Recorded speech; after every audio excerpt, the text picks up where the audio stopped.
Hi guys, ako na naman, nagbabalik. Pasensya na, nagkasakit kasi ako. Okay. Balik sa kwento. Hinabol ng aso. Mga pre, ang boring. Kaya nga, may naisip na ako. Palipad tayo sa Ranggola. Wag na, di naman mahangin. Kaya nga, alam ko na, sumunod kayo.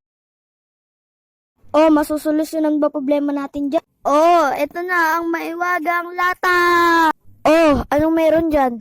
Ilapag and tumbang preso. Tama. Okay. Yeah. Kuha. Hindi. So guys, isang araw, kami ng ate ko, pinagtripan namin yung aso na husky. And nagpahabol kami. Glenn, pahabol tayo. Sige. Ayan na. Yeah. And yun, pagkatalo niya, nahulog siya sa kanal. Tawanan pa kami nun.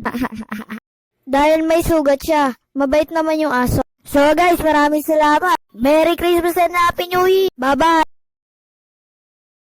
Like, share, subscribe.